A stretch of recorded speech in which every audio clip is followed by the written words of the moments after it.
Bueno, hoy vamos a estar viendo el estudio La restauración de Israel, el reloj profético de Dios.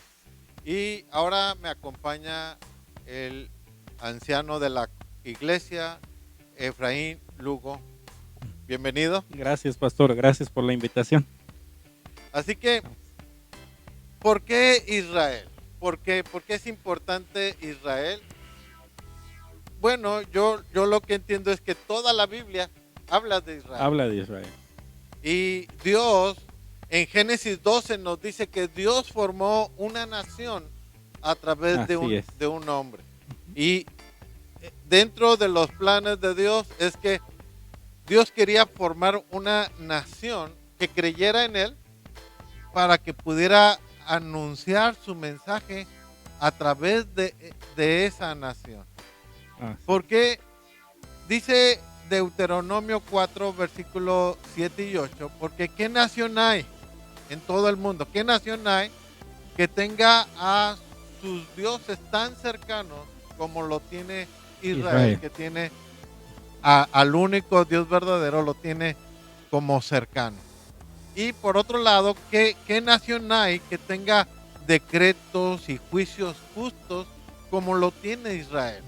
Encontramos los 10 mandamientos que ha sido de inspiración para muchas naciones llevar una ética moral y espiritual de cómo debe ser una nación. Así es. No se puede hablar, pastor, de la Biblia sin mencionar Israel. Israel está a lo largo de toda la Biblia. Y vaya que es una nación que escogió el Señor como ninguna otra en todo el mundo. Y la escogió porque precisamente en Romanos 9, 4, 5 nos dice algo por ahí. Y precisamente inicia así llamándose la elección de Israel. Y dice, porque deseara yo mismo ser anatema, lo está diciendo el apóstol Pablo, separado de Cristo por amor a mis hermanos, los que son mis parientes según la carne. Y aquí viene algo bien importante, que son israelitas, de los cuales son la adopción, la gloria, el pacto, la promulgación de la ley, el culto, las promesas, de quien son los patriarcas y de los cuales según la carne vino Cristo. Y de los cuales Dios sobre todas las cosas, bendito por los siglos, amén. Ninguna nación del mundo tiene todas estas cualidades dadas por Dios a la nación de Israel. Por eso no México. Por eso no Estados Unidos, no, por eso no Inglaterra. Holanda, Alemania, ninguno. Es Israel. Porque ninguna nación tiene todo lo que acabas de decir. Adopción, la gloria, el pacto, la ley, el culto, las promesas, los patriarcas y algo bien importante para la iglesia, dentro de todo, Cristo. Es que a través de ellos, a través de esa descendencia, exactamente, llegó el Salvador. Y ciertamente, ¿qué descendencia? Bueno, está hablando de los patriarcas, precisamente, Abraham, Isaac, Jacob. Así que en la Biblia nos habla de esa familia, una familia que fue la que precisamente inició la nación de Israel. Dios hablando a Abraham a través de profecías, de todo lo que iba a acontecer y suceder en esa nación. Es la única nación que alrededor de 16, 20, no sé, ha estado Dios hablando a través de profecías y se han venido cumpliendo todas y las que faltan por cumplirse. No se diga de Isaac, no se diga de Jacob. Así que hay una profecía, por ejemplo, su tiempo en Egipto. 400 años, ¿verdad? De su tiempo en Egipto. Sean más, sean 420, 30, sácanla, pero no quita que estuvieron en Egipto. Así que esa es una profecía. Otra de ellas es su salida, otra profecía, y la riqueza con la que iban a salir. Y en un solo día. Y está profetizado. Otra de ellas es el tiempo en el desierto. Todos esos 40 años está profetizado. Así que de alguna manera u otra, también la conquista está profetizada. ¿Cuál conquista? De esa tierra prometida, también profetizada, donde entra Josué y donde conquista, ¿verdad? Y además el tiempo de los jueces y así también ese tiempo de la monarquía. toda la gloria de Qué Israel. interesante, porque una cosa es hablar de los patriarcas y otra cosa es hablar de la ley. Así es. La ley tiene un mensaje. Exacto. Y dentro de todos esos estatutos y decretos y ordenanzas, también encontramos una tremenda advertencia, tanto de bendición como de maldición. Exactamente.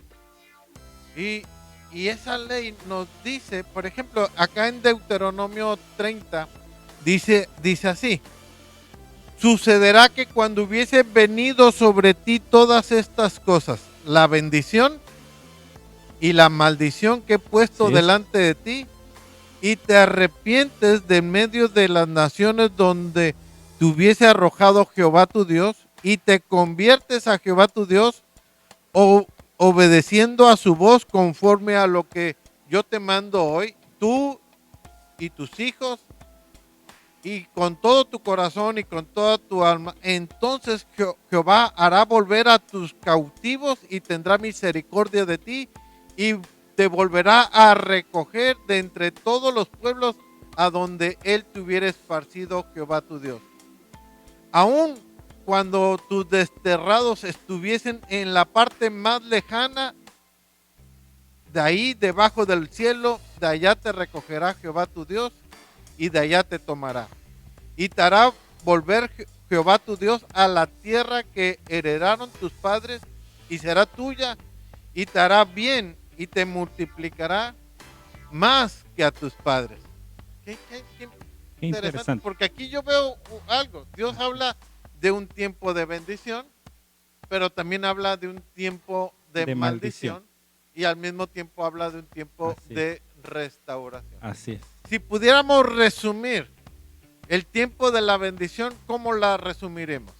Pues de alguna manera esa bendición que tuvo desde que le habla a Abraham hasta la monarquía, ¿verdad? Una monarquía gloriosa, una monarquía donde Salomón es el que construye, vaya, el templo, y de alguna manera, pues vaya, es el único país, por decirlo, la única nación que, vaya, Dios escogió para que la iglesia pudiera aprender a través de ellos.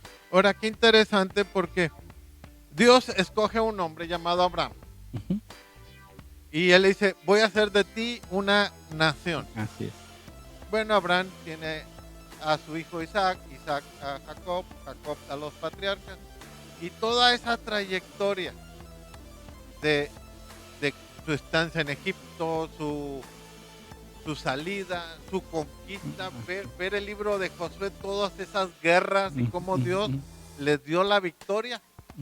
Y parece que la nación viene de cero, de Abraham, a más. de menos a más. Exacto. Hasta que llega Salomón, y es una potencia, porque los reinos del mundo de ese entonces venían a consultar a Salomón, porque la sabiduría que tenía él era impresionante. Exacto, y se sorprendían de toda la magnificencia, por decirlo así, de lo que había en Israel. Inclusive la reina de Saba, ¿verdad? Dice: oye, hasta los siervos, ¿verdad? Hasta los siervos están, vaya, muy bien, ¿verdad? Aquí, ¿cómo estarían en ese entonces, ¿verdad? Los mismos sirvientes. E inclusive aún ella, a pesar de que trajo muchas cosas, exactamente, dice que no es comparable todo lo que se llevó. Todo lo que se llevó. Exacto. Porque a pesar de que, vaya, si uno lo aplicara a nuestro tiempo, por más que quieramos darle a Dios, no se compara con todo lo que Dios nos da. No. Y lo vemos ahí precisamente en ese versículo que estuvimos leyendo de Romanos 9, 4, 5. Al final nos dio algo que no tiene comparación, que es a nuestro Señor Jesucristo, por los cuales pues hemos sido salvos, restaurados y demás, ¿verdad? Ahora, qué importante, porque habla, dice: cuando haya venido sobre ti este tiempo de bendición. Y hubo un tiempo de bendición para la nación de Israel, al grado que todo lo que había en el templo prácticamente era de oro, ni siquiera de plata. No. Oro y piedras preciosas. Así es. Una gloria increíble. Uh-huh. Porque Jesús dice: ni aún Salomón con toda su gloria. Así es. Pero también habla de un tiempo de maldición, y ese tiempo de maldición habla de la decadencia espiritual de las monarquías. Porque inmediatamente que se muere Salomón, al poquito tiempo se divide el reino de Israel en el reino del norte, en el reino del sur. Y Dios lo vemos mandando profetas tanto al reino del norte como al reino del sur, y llevándoles la palabra a los descendientes. Pero a pesar de que hubo reyes que hicieron lo bueno, y vemos en la Biblia reformas espirituales, un volver a hacer la Pascua, un volver a celebrar las fiestas, un volver a Dios, fueron más los reyes que hicieron lo malo. Y al hacer lo malo, desde el inicio, por ejemplo, del reino del norte, luego se hicieron becerros. Así es. Y provocaron a ir a Dios. Así es. Y después fue poco lo del becerro. En el tiempo del profeta Elías encontramos que introducen a Baal y a Acera, y después ya andan con los del zodiaco y tantas cosas. Así es. Qué lamentable, porque todo eso lo único que hizo fue provocar a ir al Señor, a Dios. Así es, fue toda una decadencia. Y al final de ahí podemos aprender, ¿verdad? Que vaya, si nosotros también hacemos lo malo, si nosotros no entendemos, si nosotros, vaya, a pesar de que nos hable la palabra, nos habla el mensaje dominical a través de usted, el pastor, a través de algún consejo, de algún líder, y no entendemos, viene una decadencia a nuestra vida, ese alejamiento. ¿Y de quién lo aprendimos o de quién lo aprendemos? Del pueblo de Israel. Lo aprendemos, así que por eso mismo hay una deuda de parte de la iglesia hacia la nación de Israel. ¿Por qué?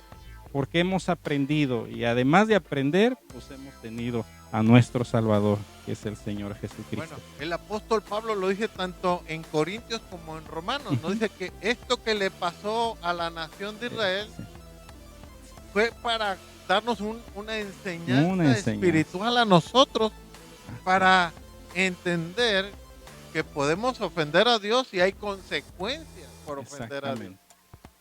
Y es una consecuencia lamentable. Exactamente, por eso mismo, vaya, igual lo menciona el apóstol Pablo, no está desechado Israel. Israel sigue siendo, vaya, la nación que escogió Dios para poder mostrar su poder, mostrar su gloria y mostrar su enseñanza, ¿verdad? Y la salvación nuevamente en el Señor Jesucristo. Ahora, tristemente hay una doctrina de sustitución. Exacto. Esa doctrina de sustitución enseña que Dios desechó a Israel y en su lugar puso la iglesia. Y la iglesia ahora es el pueblo de Dios. No. Pero no es lo que nos dice la Biblia. No, pastor. Porque aún la ley, a pesar de que nos dice que hubo un tiempo de bendición, desde Abraham hasta David, y nos dice que hubo un tiempo de maldición, desde Roboam hasta hoy en día, donde el pueblo ya no pudo recuperar la gloria que tenía. Pero también nos habla que hay un tiempo de restauración. Así es. Y por eso aquí en Deuteronomio 30 dice, cuando haya venido sobre ti esta bendición y esta maldición, sigue el tiempo de restauración. Entonces, si aunque estés en el otro lado del mundo, si te arrepientes y le pides perdón a Dios y lo buscas con todo tu corazón, así es. No importa dónde esté, de allá Dios lo puede recoger y llevarlo una vez más a la tierra de Israel. Así es. Hay un ministerio que se llama Operación Éxodo. Que se dedica ¿a qué? Se dedica precisamente a fomentar el aliyá, que es, vaya, el descender significa en hebreo, ¿verdad? Es decir, todo judío que está esparcido sobre todas las naciones, iniciando precisamente por la profecía que del norte vendrán, del norte ven, ¿verdad? Esas profecías que están en Isaías, en Zacarías, en Ezequiel, todas ellas hablan precisamente que Dios se esparció, pero ese ministerio, Ebenezer, Operación Éxodo, ayuda, ¿verdad?, a que muchas familias que desean hacer el aliyá, el regresar a Israel, a pero su patria. Son muchas familias judías. Muchas familias, efectivamente, debe de ser. Familias judías. No es de que yo quiera irme de vacaciones, irme a vivir allá. No. Tiene que uno que demostrar su descendencia. La descendencia. Tiene que demostrar que es judío. De la tribu o que es descendiente de los judíos. De los judíos, sí, pastor. Y vaya que es un muy bonito ministerio porque precisamente en sus libros que tienen, ¿verdad?, de Operación Éxodo 1, 2, habla precisamente de esos milagros, de esas aventuras espirituales, por decirlo así, que suceden a lo largo de sus travesías, ya sea por mar, por aire, ¿verdad? Y algo bien interesante de lo que usted mencionaba es que hay quiero, ¿verdad?, desde mi muy personal punto de vista, 2 milagros asombrosos que nos ha permitido ver el Señor a los gentiles que nos ha convertido el Señor, que nos ha llamado el Señor. Y es uno precisamente, pues, la venida del Señor, ¿verdad? Cuando lo vemos a través de la Biblia, cuando sabemos de todos sus milagros, al final, ¿por qué vino, verdad? Para salvar a la humanidad. Pero hay otro que estamos viendo precisamente en este tiempo, que es el regreso de los judíos. Vaya, la nación de Israel, el regreso de los judíos a su patria. Es una profecía que se está cumpliendo en este tiempo. La estamos viendo en este momento. Porque uno se puede meter a la página de internet y ver cómo los judíos llegan de Etiopía, de Japón, judíos de México, judíos de Argentina, de diferentes partes del mundo, hacen el aliyá, deciden regresar a la tierra prometida. Así es. ¿Por qué? Porque ese es el tiempo de la restauración. Así es. El tiempo que dice Deuteronomio 30, que después de que vino el tiempo de la bendición, después de que pasó el tiempo de la maldición, ahora es el tiempo de la restauración. Así es. Por eso es bien importante estar viendo a la nación de Israel, porque ella nos hace ver que es el reloj profético de Dios. Necesitamos estar viendo lo que está sucediendo ahí y poder ser parte del cumplimiento de las profecías. Así que le invito a que siga con nosotros en esta serie de estudios relacionada a la restauración de Israel. Que Dios le bendiga ricamente. Dios lo bendiga.